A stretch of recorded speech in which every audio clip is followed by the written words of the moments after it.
ನಮಸ್ಕಾರ, ನಾನು ನಿಮ್ಮ ಮಿಸ್ಟರ್ ಪ್ರಾಫಿಟ್. ಗೋಲ್ಡ್ 1% ಕಡಿಮೆ ಆಗ್ಬಿಟ್ಟು ಬೆಳಿಗ್ಗೆ $4,444 ಪರ್ ಅನ್ಸ್ ಅಲ್ಲಿ ಟ್ರೇಡ್ ಆಗ್ತದೆ. ಇನ್ನು ಸಿಲ್ವರ್ ಬಂದ್ಬಿಟ್ಟು 2% ಡೌನ್ ಆಗ್ಬಿಟ್ಟು $68 ಪರ್ ಅನ್ಸ್ ಅಲ್ಲಿ ಟ್ರೇಡ್ ಆಗ್ತದೆ. ಇನ್ನು ಕ್ರೂಡ್ ಆಯಿಲ್ ನೋಡೋದಾದ್ರೆ $116 ಪರ್ ಬ್ಯಾರೆಲ್ ಅಲ್ಲಿ ಟ್ರೇಡ್ ಆಗ್ತದೆ. 3% ಅಷ್ಟು ಅಪ್ ಆಗಿದೆ. ಇನ್ನು ರುಪಿ ಅಂತೂ ವೀಕ್ ಆಗಿ ಟ್ರೇಡ್ ಆಗ್ತಾ ಇದೆ. ಲೈಫ್ ಟೈಮ್ ಅಂದ್ರೆ ರೆಕಾರ್ಡ್ ಲೋ ಅಲ್ಲೇ ಟ್ರೇಡ್ ಆಗ್ತಾ ಇದೆ. So war, America Israel Iran war ಏನಿದೆ ಅದು 2ನೇ ತಿಂಗಳ ಕಾಲಿಟ್ಟಿದೆ. ಸೊ ಅದು ಮುಂದುವರಿತಾನೆ ಇದೆ. ಯಾವುದೇ ಒಂದು ಶಾಂತಿ ಮಾತುಕತೆ ನಡೆದಿಲ್ಲ ಅಂತ ಹೇಳ್ಬೋದು. ಇದ್ದ ನಿಲ್ಲೋ ಲಕ್ಷಣಗಳು ಕಾಣ್ತಿಲ್ಲ. ಹಾಗಾದ್ರೆ ಮಾರ್ಕೆಟ್ ಸ್ಟ್ರಕ್ಚರ್ ಇವತ್ತು ಯಾವ ತರ ಇರುತ್ತೆ ಅಂತ ನೋಡೋಣ.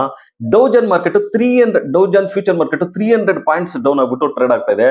ಇನ್ನು ಏಷ್ಯನ್ ಮಾರ್ಕೆಟ್ ವೀಕ್ ಆಗಿ ಟ್ರೇಡ್ ಆಗ್ತದೆ. ಜಪಾನ್ ಮಾರ್ಕೆಟ್ 2500 ಪಾಯಿಂಟ್ಸ್ ಡೌನ್ ಆಗಿದೆ ಬೆಳಿಗ್ಗೆ, ಅಂದ್ರೆ 4.5% ಅಷ್ಟು ಡೌನ್ ಆಗಿದೆ. ಇನ್ನು ಗಿಫ್ಟ್ ನಿಫ್ಟಿ ನೋಡೋದಾದ್ರೆ 22,500 ಮಾರ್ಕ್ ಅಲ್ಲಿ ಟ್ರೇಡ್ ಆಗ್ತದೆ. ಇನ್ನು ನಿಫ್ಟಿ ಫ್ರೈಡೆ 22,800 ಮಾರ್ಕ್ ಅಲ್ಲಿ ಕ್ಲೋಸ್ ಆಗಿದೆ. ಇವತ್ತು ಬೆಳಿಗ್ಗೆ ನಿಫ್ಟಿ ವೀಕ್ ಗೆ ಓಪನ್ ಆಗುತ್ತೆ. ಸೊ ನಿಫ್ಟಿ ಸಪೋರ್ಟ್ ಬಂದ್ಬಿಟ್ಟು 22,460 ಪ್ರೀವಿಯಸ್ ಲೋ, ರೀಸೆಂಟ್ ಲೋ ಏನಿದೆಯೋ ಅದೇ ಸಪೋರ್ಟ್ ಅಂತ ಕನ್ಸಿಡರ್ ಮಾಡಬೇಕು. ರೆಸಿಸ್ಟೆನ್ಸ್ ಬಂದ್ಬಿಟ್ಟು 23,200 ಆಗಿರುತ್ತೆ. ಸೊ ಮಾರ್ಕೆಟ್ ಓವರ್ ಆಲ್ ಆಗಿ ಗ್ಲೋಬಲ್ ಮಾರ್ಕೆಟ್ ವೀಕ್ ಅಂತಾನೆ ಹೇಳ್ಬೋದು. ಇವತ್ತು ಈಕ್ವಿಟಿ ಡಿರೈವೇಟಿವ್ ಮತ್ತು ನಿಫ್ಟಿ ಮಂತ್ಲಿ ಎಕ್ಸ್ಪೈರಿ ಇರುತ್ತೆ. ಒಂದು ಬಿಗ್ ವಾಲೆಟೈಲ್ ನೋಡೋ ಸಾಧ್ಯತೆ ಹೆಚ್ಚಾಗಿರುತ್ತೆ ಅಂತಾನೆ ಹೇಳ್ಬೋದು ಸೆಕೆಂಡ್ ಹಾಫ್ ಅಲ್ಲಿ. ನೀವು ಇದ್ರ ಬಗ್ಗೆ ಕಮೆಂಟ್ ಮಾಡಿ, ನಮ್ಮ ಚಾನಲ್ ಲೈಕ್ ಮಾಡಿ, ಸಬ್ಸ್ಕ್ರೈಬ್ ಮಾಡಿ, ಶೇರ್ ಮಾಡಿ.